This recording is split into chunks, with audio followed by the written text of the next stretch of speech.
Good evening, Northern Michigan. Happy Friday. Thanks for joining us for Unscripted. And Friday, of course, does mean high school football. So we're going to bring in our chief meteorologist, Joe Charlevoix, talk a little bit, maybe you're about to head over to the game, or if you're just, going out Friday for something else. Should you pack the umbrella depending on where you are? That's the key, depending on where you are. If you're in Alpena right now, Houghton Lake, it's raining. The sun out in full force right now at Petoskey, where we had rain earlier. So it kind of depends. But I think in general, though, Cody, tonight, rain kind of winding down. Okay. And we should get a pretty decent weekend coming up here. A little later in the show, I'll take a look too. A lot of folks like to get out and look at some of that fall color. And we'll take a look at kind of where that stands too, coming up a little later. Sounds good. Thank you, Joe. Always happy to hear about a decent weekend. Now, for our top story tonight, how many times have you borrowed someone else's phone charger? Probably at least a few times. That's usually not a very risky situation, but it has the potential to be in a way you might not think. October is Fire Prevention Month, and the Traverse City Fire Department is spending it getting a message out to every student in the area about the possible risks with all rechargeables. Mark Gillette has that story. The first week of October is National Fire Prevention Week. Big push for public education. Big message is not to beware of lithium ions, but be aware.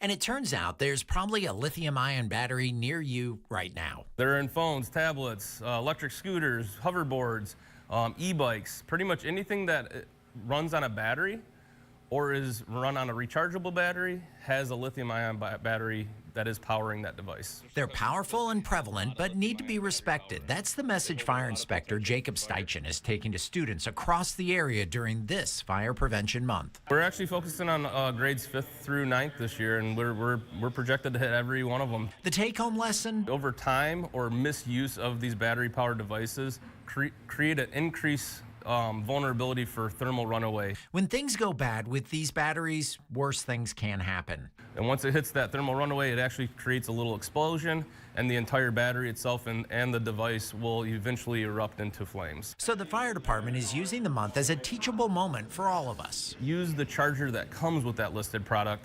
If you lose or damage the charger, make sure that the replacement charger is listed and compatible with the device. That means not mixing and matching cords and chargers just because they fit. Where you're going to see real issues is when you're talking about using a charger for a device that's a much greater size, the battery is a much greater size, and using that for a cell phone. Because now you're creating the ability for overcharging or interjecting too much power into a smaller device. And taking a few precautions when plugged in. Making sure that we're charging them during daylight hours while we're still awake, and making sure that we're charging them in an area on a hard concrete floor would be ideal, with nothing within 3 feet of it. Improper charging is part of the problem, but time can take a toll. The charging time increases, the battery capacity decreases.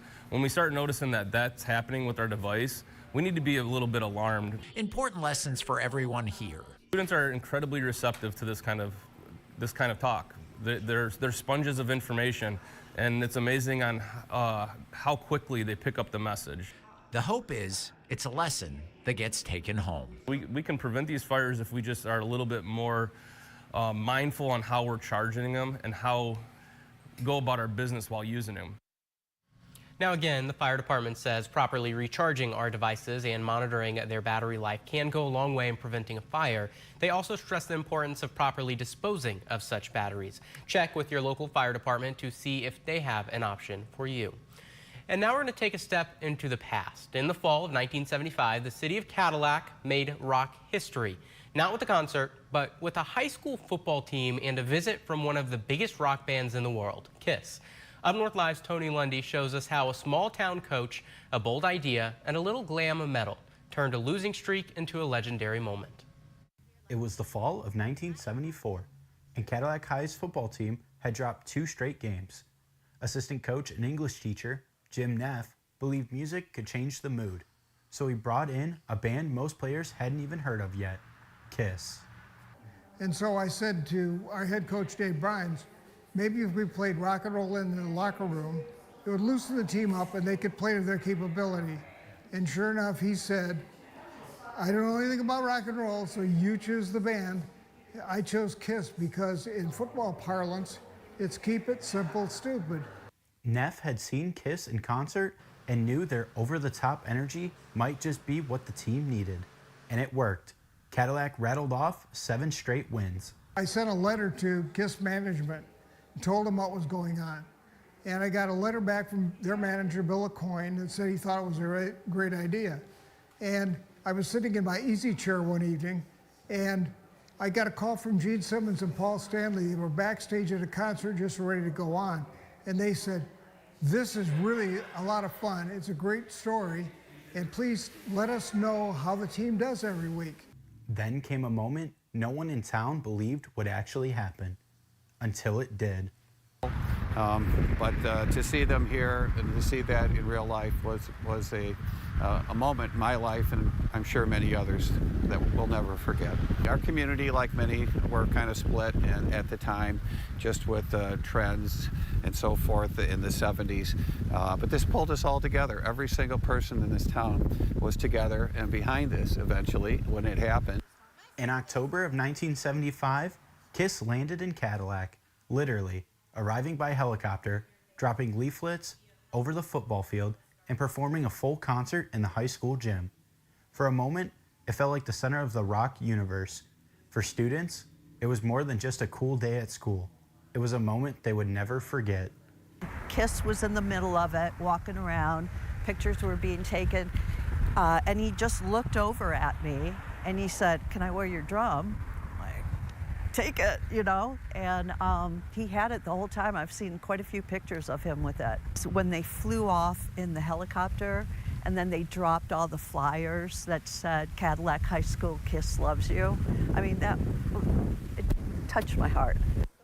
That season ended with a winning record, but the real victory was the unity and pride it sparked in the town. 50 years later, the story of Kiss and Cadillac still rocks. In Cadillac, Tony Lundy, Up North Live News. A cool time for sure. And to talk a little bit more about this, we're going to bring in the reporter you just heard right there, Tony Lundy. Tony, can you tell us a little bit about the atmosphere right now among the community with this big anniversary here? Yeah, so I mean, just walking down the street, me being right there in the middle of downtown, just walking outside, you see people walking back and forth, just taking that tour, checking out different places, the local businesses that were showing off some displays on the windows, or just even some bakery stuff. It was pretty cool to see. Yeah, and you mentioned those displays, and I know in your story you talked about unity. It does feel like even 50 years later, people are really coming together to celebrate this. Yeah, I believe that something that's so powerful like Kiss coming to Cadillac, and this was while they were on the verge of stardom, and to see a town represent one band that just brought them all together beyond all these years, it's great to see. Yeah, and Tony, you've been covering this whole thing for a little bit, and I know you saw an exhibit at the Wexford County Historical Museum that's based on that visit 50 years ago. Can you tell us a little bit about that and what you saw? Yeah, so a while back I did a preview story just talking about everything, and it was great because they only had like one room and that one little stand that you see as soon as you walk up the steps of the Wexford Museum. And to see that there was a whole, like this weekend, to see that there was a whole nother room of stuff that I hadn't seen before and nobody else got a chance to see until this weekend. It was cool to see. You saw like the pictures of Jim Neff with the face paint, and you saw the Kiss Monopoly set. I mean, there's just collectibles and a bunch of other stuff that you haven't seen before, and it was great that they were able to expand on the exhibit. Yeah, and something you said there that I want to reiterate, there is stuff that people haven't seen there before that they're bringing in now for the university. Yeah. Like I said, they brought in that Kiss Monopoly collectible, and then just some newspapers. They had like a table that had glass, and they had newspapers from that time that were just laid out, and you could just see it through all the tempered glass.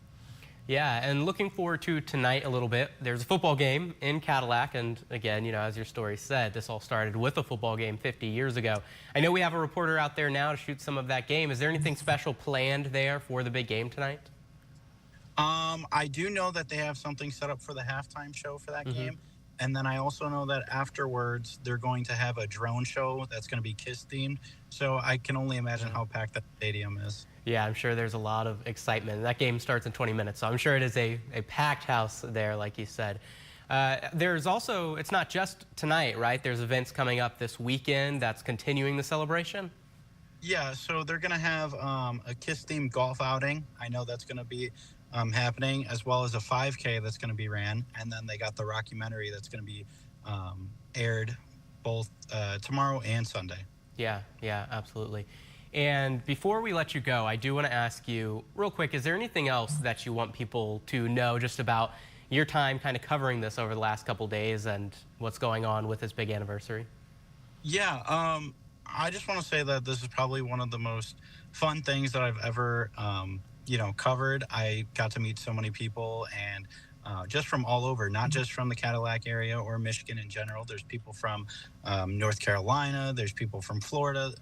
I know when I did the preview and like more towards the summertime, that there was two men from Germany that came by while I was just at a coffee shop downtown, and it was cool to see.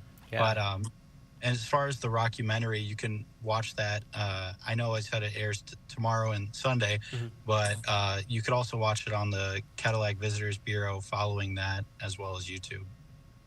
Okay, very cool. Now, right before we let you go, our question of the day, as we do every day on Unscripted, today has to do with this story. It's, what's your favorite Kiss song? So, Tony, I want to know, what's your favorite Kiss song? Yeah, so I don't want to be basic and say, rock and roll all night or anything, but I think Heaven's on Fire is probably one of my favorites. Yeah, that's a big one. Tony Lundy, thanks for covering this and spending some of your time to talk a little bit more about this. And yeah, and as I mentioned, the question of the day, we're going to take a quick look at it. Spoiled it a little bit, but once again, it is, what's your favorite Kiss song? If you want to weigh in, like Tony did, you can scan the QR code on your screen now. You can join us on Facebook, Up North Live, or you can vote on our website, UpNorthLive.com. You have plenty of options to choose from, but if there's any that if there aren't an option that you want, you can also comment below and tell us what your favorite Kiss song is. Switching gears a little bit now to feeding the community, Food Rescue Northwest Michigan and Traverse City is partnering with local farms to help fight food insecurity. King Orchards and Wunsch Farms are preparing in the Pound for Pound apple donation program. At King Orchards, they are asking for $10 donations, and they will give 40 pounds of fresh apples to the food rescue.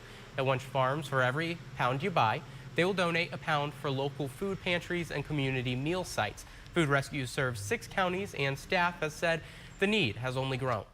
Over the last 4 years, there's been a 70% increase in food pantry usage in the region. And what we want to ensure is that there's healthy food available when someone goes to a food pantry. In addition, you can purchase apples or make a monetary donation to the Food Rescue. The program will continue throughout the apple harvesting season. And that brings us to our first break of the show. But when we get back, today's Friday, but our weekend's coming up. We'll look at your weekend forecast. Stay with us. I'm Jada Johnson from Big Boys TV, and the Fish and Game Report is sponsored by Johnson's Propane.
Welcome back to Unscripted. It's Friday, which means the weekend is right there. It's in our grasp. Or for many of us, it may have already started. We're going to bring in our chief meteorologist, Joe Charlevoix, to look at that weekend forecast. Joe, for going out over the weekend, will we see some pretty nice conditions?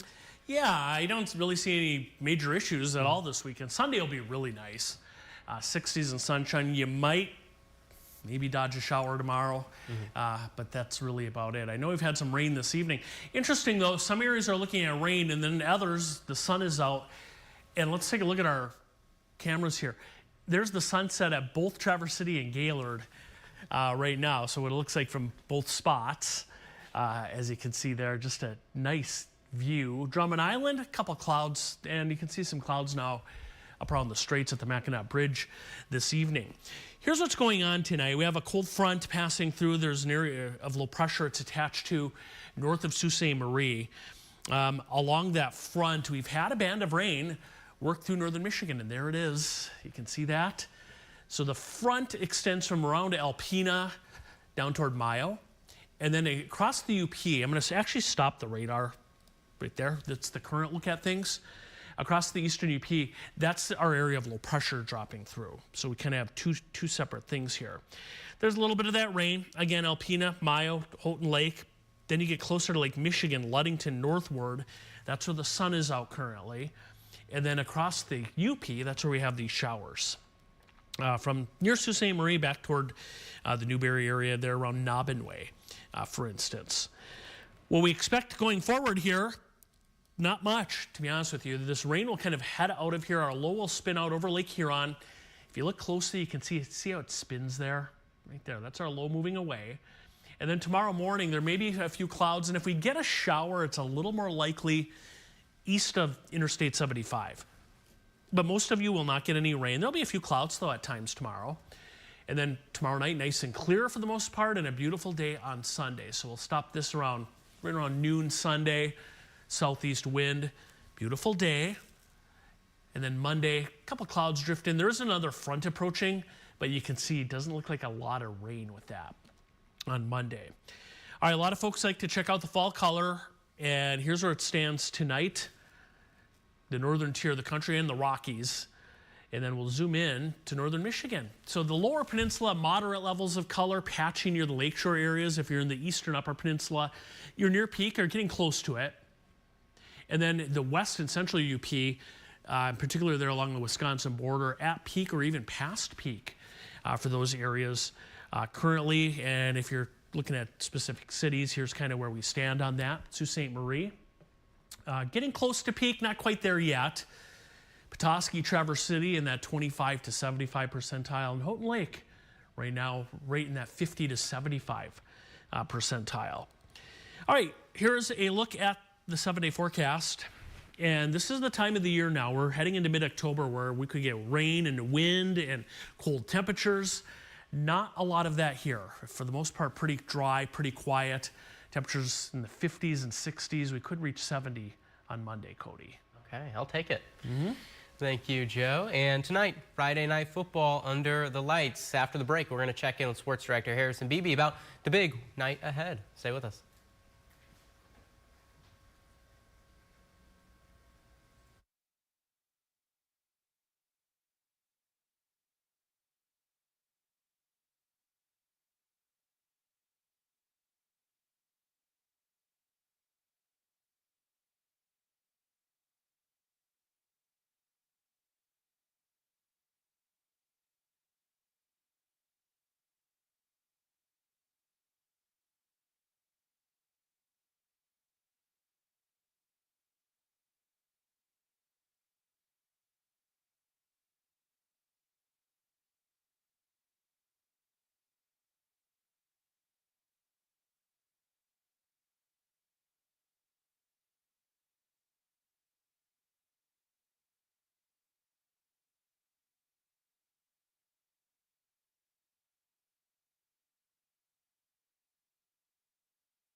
Welcome back to Unscripted. Big night tonight on the football field with high school football, so we're going to bring in our sports director, Harrison Beebe, to talk a little bit about it. Harrison, where are you joining us from? Cody, I'm joining you from my car right now because sure are. I'm not messing with the rain. If it even starts to drop a little, I'm out of here. No highlights no for football. anybody. Yeah. No, I'm just kidding. Obviously, in my car, it's a little chilly, a little potential, a little rain, but I'm in Lake City getting ready to cover a doubleheader in the Highland Conference. We got Lake City and McBain coming up in just a few minutes. That's a good rivalry because these two are literally separated by just 10 miles of road, so it's always a fun matchup when these two go at it. And after this, I'm going to Manton hosting Pine River. Those teams are both 4-2 on the season, so looking for a pecking order for playoff positioning most likely. And first time seeing the Rangers this year in person and for the highlights, so excited to see they're having a pretty good season after a couple of years that have been trying to figure stuff out. So excited to see all four of these Highland Conference teams up close and personal tonight. Yeah, for sure. And what are some of the other big games that people have to look forward to tonight that we'll be going to?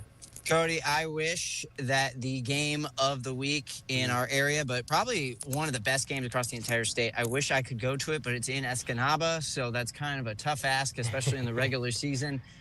The way the Big North Conference works, we've got 3 teams in the Upper Peninsula and 4 teams in the Lower Peninsula. A lot of traveling, and the 2 best are facing off tonight, and it's Gaylord going all the way up to Escanaba as the Blue Devils. Look to go to 7-0, but Escanaba's been a pretty tough opponent. We'll find out what will happen for sure. That's going to lead our show tonight. Our friends in the UP are getting us highlights of that one, so excited to see what goes down in that 6-0 versus 6-0 matchup. Yeah, and in Cadillac, plenty of festivities going on to do with the game, with, KISS 50th anniversary. Yeah, Cody, did you know KISS went to Cadillac 50 years ago? Apparently so.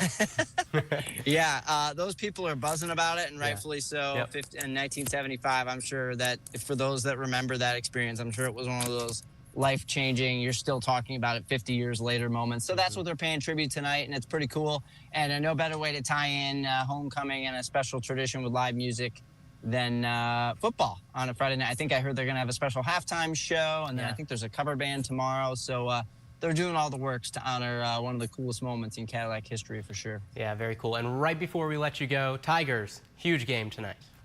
Got to have Tarek Skubal on the mound. We'll see what happens. Winner goes to the American League Championship Series. Loser goes to the offseason. Absolutely. Thank you, Harrison. We're going to take our final break of the show. When we get back, we'll take one last look at our question of the day and what your favorite KISS song is. We'll be right back.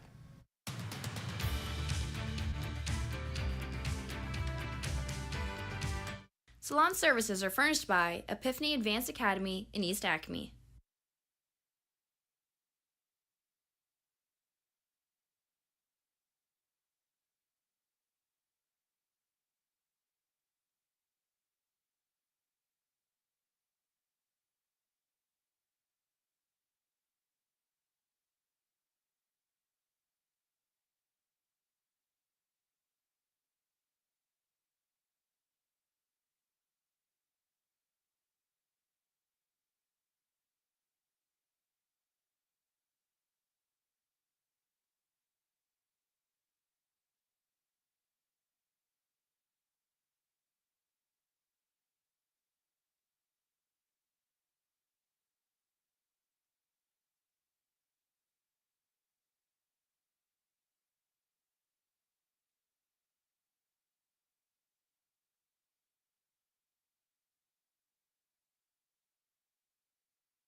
Welcome back to Unscripted. The 50th anniversary of KISS visiting Cadillac is being celebrated with some football tonight and then some events over the weekend in Cadillac. So we wanted to ask you, what's your favorite KISS song? And as of right now, it looks like Detroit Rock City took home the win with 31 down to 30%, which is kind of got to be, right?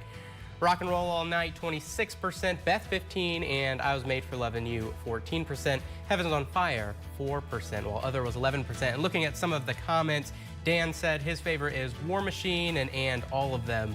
There's a lot of hits to choose from. Thanks for commenting and voting, and thanks for joining us for Unscripted. Have a great night.